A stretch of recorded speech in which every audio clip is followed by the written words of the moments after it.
Hello, I'm Dr. Theodore Henderson with the Synaptic Space and the Neuro-Laser Foundation. Hello, I'm Dr. Larry D Morries with the Neuro-Laser Foundation. Along with our colleague, Dr. Paolo Cassano of Mass General, we present a review of the treatments for traumatic brain injury, and in particular focus on the revolutionary new treatment using infrared light. In this review, we focus on current treatment and their efficacy. We also discuss the mechanism believed to underlie near-infrared phototherapy. We're presenting an exciting new treatment for traumatic brain injury and illustrate the efficacy of this treatment with a case series of patients. Traumatic brain injury, or TBI, affects many individuals among the civilian and military population. Research has shown that returning military personnel have a relatively high incidence of TBI. In fact, estimates are that 9.6 to 20% of veterans have TBI. Among civilians, approximately 2.5 million cases of TBI occur annually, largely due to motor vehicle accidents and sports-related injuries. The majority of these injuries are mild TBIs, also referred to as concussions.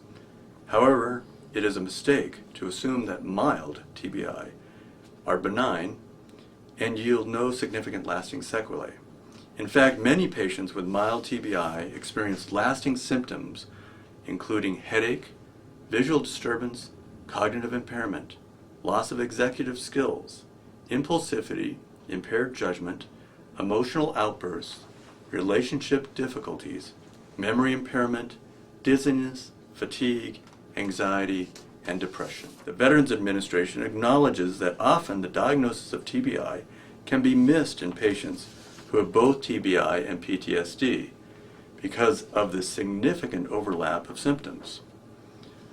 Over 400,000 military personnel and veterans have been diagnosed with PTSD or TBI since 2001, and many have been diagnosed with both. Near-infrared light phototherapy has been studied for over 30 years in laboratory studies, animal studies, and human clinical trials. Current data indicates that near-infrared wavelengths of between 600 and 1,000 nanometers are absorbed by the cytochrome C oxidase in the mitochondria. This increases ATP and activates secondary molecular and cellular events. Early response genes are activated and the expression of numerous genes is altered. In fact, research shows that there is increased transcription of over 100 genes, in particular cell survival genes, neural differentiation factors are transcribed, synapse formation is increased, and growth factors are activated. In a companion paper, we detail the factors regulating the penetration of near-infrared light through skin, bone, tissue, and brain.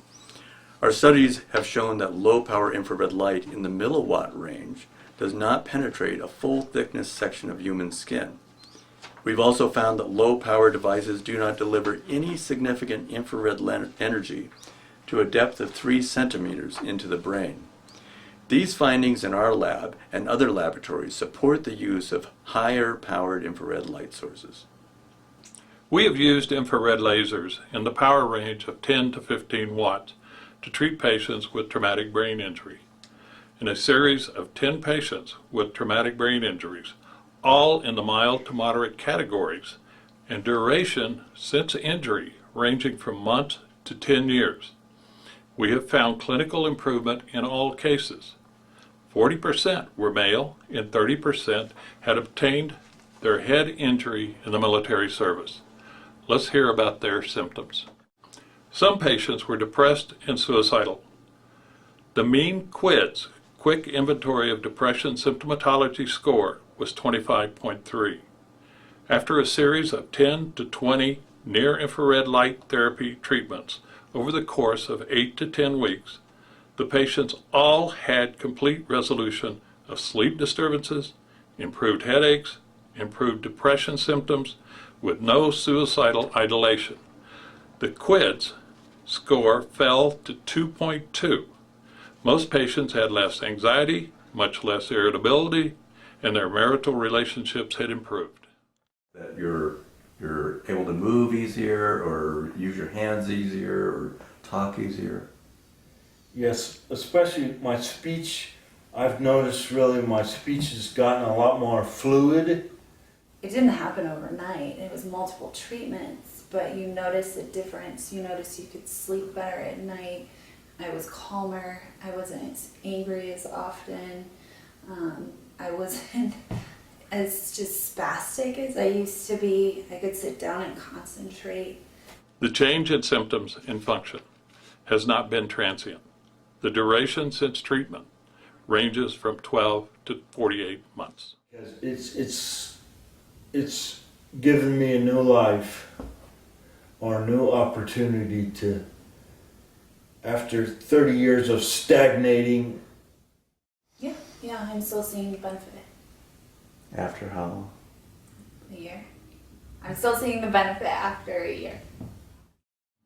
To date, there has been little progress in developing effective treatments for chronic mild to moderate TBI or repetitive concussions. Near-infrared phototherapy has shown promise as a tool for the treatment of TBI. A critical issue is to assure that adequate photonic energy reaches the injured areas of the brain. The use of high wattage lasers, as we have demonstrated, results in marked clinical improvement in patients with chronic TBI. Moreover, symptoms consistent with PTSD, anxiety, and/or depression also improved considerably or resolved in this group of patients. Further work in the use of complex multi-watt near-infrared laser therapy in the treatment of TBI, depression, PTSD, anxiety, and other neurological disorders is encouraged.